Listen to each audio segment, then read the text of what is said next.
बारामतीत झालेल्या विमान अपघातात अजितदादा हे गेले, ही बातमी ऐकून महाराष्ट्रामध्ये प्रचंड शोककळा पसरलेली आहे. पण या विमान अपघाताचं खरं कारण जेव्हा समोर आलं तेव्हा संपूर्ण महाराष्ट्राला सगळ्यात मोठा धक्का बसला. बघा, तुम्ही विकिपीडियावर देखील 27 ऑगस्ट या ठिकाणी 27 ऑगस्ट पाहायला गेलं तर या ठिकाणी देखील तारीख या ठिकाणी टाकल्याचं या ठिकाणी समोर येतंय. मग खरंच या विमान अपघातात काय चूक होती, काय कारण आहे विमान अपघात होण्याविषयी, ही बातमी या ठिकाणी समोर आल्यानंतर महाराष्ट्राला दुसरा आणि सगळ्यात मोठा धक्का बसलाय.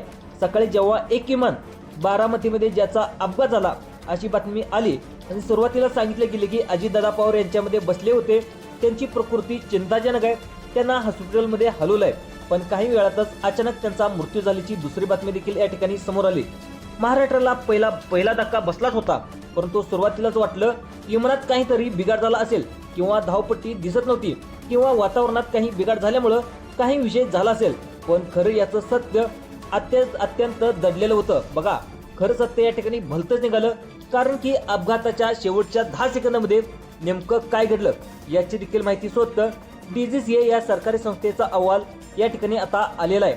शेवटच्या 10 सेकंदात विमान चालकाने एअर ट्रॅफिक कंट्रोलला काय सांगितलंय, शेवटचा 10 संदेश नेमकं काय होतं, खरंच या विमानाचं इंजिन खराब झालं होतं का, मशीनमध्ये काही बिघाड झाला होता की वैमानिकाची काही चूक होती, आता तिसरंच काहीतरी आता याच्यामध्ये होतं. सगळं आता सत्य या ठिकाणी उघड आलं होतं. हा अपघात होता की घात होता, की खरंच याच्यामध्ये काही वेगळं कारण होतं. मग नेमकं या अपघाताच्या शेवटच्या क्षणी नेमकं काय घडलं, चूक कोणाची होती, अपघाताच्या आदल्या रात्री काय घडलं होतं, या प्रकरणाची तिसरी शक्यता काय आहे, अपघाताचं खरं कारण चला जाणून घेऊया. या प्रकरणाचा संपूर्ण सविस्तर रिपोर्ट. 28 जानेवारी सकाळची 8 वाजले होते.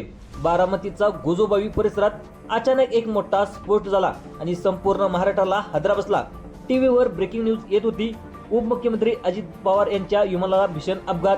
सुरुवातीला बातमी समजली दादा जखमी, पण काही तासातच येतच महाराष्ट्राच्या काळजात ठोका जोडतो तो म्हणजे ही बातमी म्हणजे अजित पवार यांचा दुर्दैवी अंत आणि मृत्यू. सगळ्यांना या ठिकाणी प्रश्न पडला होता की अपघात नेमका कसा झाला, विमान तर फक्त 500 फुटावर होतं, मग असं काय घडलं की नेमकं वैमानिकाचा ताबा कसा सुटला, ब्लॅक बॉक्समध्ये नेमकं काय समोर आलं, शेवटचे 10 सेकंद काय सांगतात आणि वैमानिकाचा नेमका तो आवाज काय होता आणि दादांचे शेवटचे शब्द काय होते, आदल्या रात्री विमानासोबतच काय घडलं, सगळी माहिती आता या ठिकाणी समोर आलेली आहे. या अपघाताचं खरं कारण काय असेल याची शक्यता देखील आता समोर आलेली आहे. बघा, 28 जानेवारी सकाळी हा जो काय आहे तो अपघात घडला होता. पण याच्या आदल्या दिवशी अजितदादा या ठिकाणी रात्री या ठिकाणी निघण्याच्या प्रचंड तयारी होते. राजकारण सगळीकडे तापलेलं होतं. मुंबई महानगरपालिकेच्या निवडणुका नुकत्याच झालेल्या होत्या, पण जिल्हा परिषद असेल, नंतर पंचायत समिती असेल, निवडणुकीचा धुळा संपूर्ण या ठिकाणी महाराष्ट्रामध्ये उडत होता. अजितदादा पूर्ण ताकदीने मैदानात उतरले होते आणि 28 तारखेला बारामतीच्या त्यांच्या प्रचार सभा देखील होत्या. सकाळी 8 वाजता मुंबईमधून दादा निघाले. विमानात त्यांच्यासोबत सुरक्षा रक्षक, एक PA, 2 पायलट आणि दादांच्या चेहऱ्यावर थकवा अजिबात नव्हता. उलट निवडणुकीच्या रणनीतीचं एक वेगळंच तेज होतं, पण नियतीच्या मनात काहीतरी वेगळंच होतं. इकडे मुंबईत देवेंद्र फडणवीस, एकनाथ शिंदे आपापल्या बैठकीत व्यस्त होते. कोणालाही संकटाची पुसट ही कल्पना नव्हती. विमान सकाळी निघालं, पण कोणाला माहीत नव्हतं या विमानाचं पुढे जाऊन काय होईल आणि संपूर्ण महाराष्ट्राला हादरा देणारी घटना घडेल. पण अपघात नेमका का घडला, याच्या मागे काय कारणं दडलेत, ते कारणं नेमकं काय आहेत, काय बॉक्समध्ये या ठिकाणी समोर आले, याची अतिशय महत्त्वाची बातमी या ठिकाणी समोर आली. DGCA ने काय तपासणी केली, खरं तर याची कारणे जी आहेत ते आपल्याला समोर येणारच आहेत. पण खरं तर ही घटना 27 तारखेला म्हणजे काल रात्री जी आहे ती याची सुरुवात झाली होती. जी विकिपीडिया आहे त्या विकिपीडियामध्ये देखील एक पोस्ट या ठिकाणी टाकली होती, देखील चुकून झाली असे देखील या ठिकाणी सांगण्यात आहे. पण एक विकिपीडियावरची देखील पोस्ट या ठिकाणी व्हायरल होत आहे.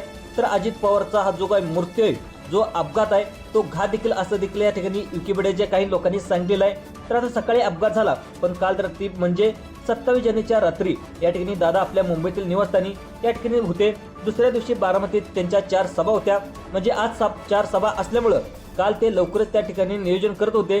जिल्हा परिषद असेल, नगरपालिका असेल, पंचायत समिती या निवडणुकांमध्ये दादा आपल्या दंड ठोकून उभे होते. ते शिस्तानी म्हणजे जे वेळेचे अतिशय पक्के होते आणि आज सकाळी 6 वाजता उठले. त्यांनी आयुष्यातही विचार केला नव्हता की आपलं शेवटचं उठणं असेल आणि आपलं कायमचं डोळे या ठिकाणी मिटावे लागतील. त्यांनी नेहमीप्रमाणे आपला चहा घेतला आणि फाईल वगैरे चेक केला आणि कोणालाच वाटत नव्हतं की त्यांची मुंबईतली शेवटची सकाळ असेल. पुन्हा त्यांना मुंबईत कधीच येता येणार नाही. सकाळी 7:30 वाजता जुहू विमानतळाकडे आपल्या गाडीतून ते निघाले. त्यांच्यासोबत त्यांचे खास PSO आणि स्वीय सहाय्यक देखील होते. विमानतळावर आले त्यांनी सगळ्यात महत्त्वाचं जे काही लियर जेट 45 हे विमान त्यांच्यासाठी सज्ज होतं. पायलटनं विमान तपासलं आणि एअर ट्रॉफिक आहे ते एअर ट्रॉफिक कंट्रोलने क्लिअरन्स देखील दिला. सकाळी 8 वाजता विमानानं आकाशामध्ये झेप घेतली. ती विमानाची शेवटची झेप होती. मुंबईचं आकाश दुसरं होतं, पण बारामतीकडे हवामान स्वच्छ होतं. पण म्हणतात ना, वादळापूर्वीची शांतता फार भयानक असते. इकडे राजकारण अजितदादाच्या भोवती फिरत होतं आणि मुंबई महानगरपालिकेच्या निवडणुकीत देखील दादांनी प्रचंड प्रयत्न केले होते. राजकीय वर्तुळात चर्चा होते की निवडणुकीनंतर अजितदादा मोठा निर्णय घेणार आहेत आणि देवेंद्र फडणवीस, एकनाथ शिंदे यांच्यासोबत देखील त्यांनी गाठीभेटी या ठिकाणी वाढवल्या होत्या. दुसरीकडे शरद पवार आणि सुप्रिया सुळे हे देखील आपल्या प्रचारात व्यस्त होते. पण या सगळ्यात नियतीने एक वेगळीच कहाणी लिहून ठेवली होती.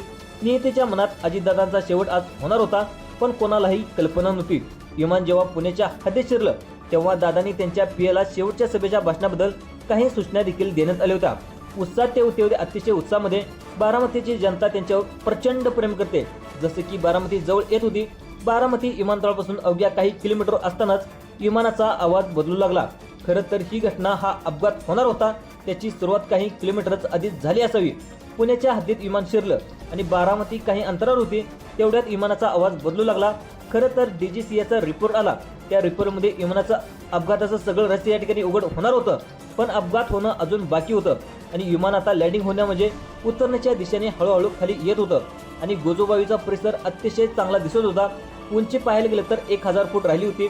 1000हून 900 फूट झाली, 800 फूट झाली. अचानक पायलटने मेड हेडचा कॉल देखील दिला. आता मेड हेडचा कॉल देणे म्हणजे आणीबाणीची किंवा अपघाताची स्थिती निर्माण होणे. बघा, त्याचा अर्थ असा होतो. आता नेमकं असं काय घडलं? 500 फूट अंतरावर विमान असताना मेड कॉल का दिला हे देखील पाहणं अतिशय गरज आहे. तिथे त्याचा उजवा जो काही भाग आहे तो उजवा भाग अचानकपणे झुकू लागला आणि वैमानिक विमान सरळ करण्याचा प्रयत्न करत होता. पण तिकडे काही गोष्टींनी प्रतिसाद देणं देखील बंद केलं होतं आणि विमानातील दादांच्या सुरक्षा रक्षकांना याची जाणीव देखील झाली असेल आणि काहीतरी विपरीत आता घडणार आहे. खाली जमिनीवर शेतात काम करणाऱ्या लोकांनी देखील पाहिलं आणि एक विमान अतिशय कमी उंचीवरून उडत आहे. त्यातून धूर देखील निघताना दिसत होता. ते विमान अतिशय अनियंत्रितरित्या या ठिकाणी खाली येताना दिसत होतं. दूर पाहून आसपासले शेतातले लोक देखील आरडाओरडा करायला त्यांनी सुरुवात केली, कारण ती प्रत्येकाला माहिती देत होतं त्यांचे जे लाडके दादा आहेत ते आज बारामतीमध्ये येणार होते.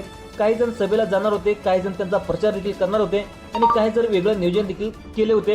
आता विमान दूर येऊन या ठिकाणी वेगाने येताना दिसलं आणि काही लोकांच्या तोंडाचं पाणी पळालं. कोणीतरी ओरडलं, अरे हे दादाचं विमान पळतंय. काही क्षणातच या ठिकाणी विमानाचं दृश्य अतिशय सदृश्य विभागांमध्ये कोसळलं आणि विमान कोसळताच मोठा या ठिकाणी स्फोट झाला. शेतात काम करणारे शेतकरी धावले. सुरुवातीला बातम्या आल्या, दादांना वाचवण्यात यश आलं. त्यांची प्रकृती अतिशय नाजूक आहे, पण दादा वाचू शकतात. तोपर्यंत सोशल मीडियावर अफवा पसरल्या होत्या. विमान कोसळल्यानंतर सुप्रिया सुळे या ठिकाणी दिल्लीहून बारामतीला निघाले आणि त्यांच्या डोळ्यात अश्रू होते. पण जे काही सत्य घडलं, भीषण अपघात आणि या भीषण अपघातामध्ये कोण वाचलं नाही तर याची कल्पना येत नव्हती. पण जेव्हा DGCAच्या पथकाने तपास सुरू केला, भारत सरकारचं एक पथक असतं जे विमान अपघाताची पडताळणी करत असतं, त्याचं कारण शोधत असतं आणि DGCAची एंट्री झाली होती आणि तपास सुरू झाला होता. विमानाचे अवशेष गोळा केले आणि सगळ्यांना वाटलं तांत्रिक बिघाड झाला असेल. पण जेव्हा फॉरेन्सिक रिपोर्ट समोर आला तेव्हा धक्कादायक बातमी या ठिकाणी समोर येणार होती. तपास अतिशय वेगाने सुरू होता. तिकडून पंतप्रधान देखील या ठिकाणी स्वतःची माहिती घेतली आणि उच्चस्तरीय चौकशीचे आदेश देखील दिलेले आहेत. आता स्वतः मुख्यमंत्र्यांनी देखील सांगितले की सगळे दौरे रद्द झालेत. सगळे मंत्री आता त्या दिशेने निघाले देखील होते. तोपर्यंत इकडे महाराष्ट्रातला एक बडा नेता या ठिकाणी गमावला गेला होता, जो लोकप्रिय आणि अतिशय हुशार होता. अशा नेत्याचा अपघाती मृत्यू होणं हे राजकारणाचं मोठं नुकसान आहे असं देखील या ठिकाणी म्हणावे लागेल. पण याच्या मागचं कारण जे होतं ते अपघाताचं ते खरंच या ठिकाणी तांत्रिक बिघाड होते की कोणाची चूक होती असं देखील पाहणं अतिशय गरजेचं आहे. आता काहीतरी या ठिकाणी कारणीवाचा असू शकते. या तपासणीमध्ये DGCAने आता सगळी तपासणी केली आणि करण्याची बाब आता सुरू देखील आहे. लवकरच या ठिकाणी सगळ्यात महत्त्वाचे सगळे सत्य उघड होणार आहे. पण अजितदादांनी आपल्या जाण्याने एक शेवटचा संदेश दिला. राजकारणात किती जरी वाद झाले तरी कार्यकर्ता नेता म्हणून त्यांनी शेवटच्या श्वासापर्यंत संघर्ष केलाय आणि बारामतीचा तो वाघ या ठिकाणी अखेरचा शांत झाला. पण या अपघाताने उपस्थित केलेले प्रश्न आज देखील अनुत्तरे आहेत. आज काय नेमकं आता तुम्हाला तुमचं काय मत आहे? अपघातात कारण नेमकं कशामुळे झालं असेल आणि विकिपीडियावर देखील या ठिकाणी वेगवेगळ्या गोष्टी देखील या ठिकाणी व्हायरल होतात. तुमचं काय मत या ठिकाणी नोंदवायला देखील तुम्ही विसरू नका. धन्यवाद.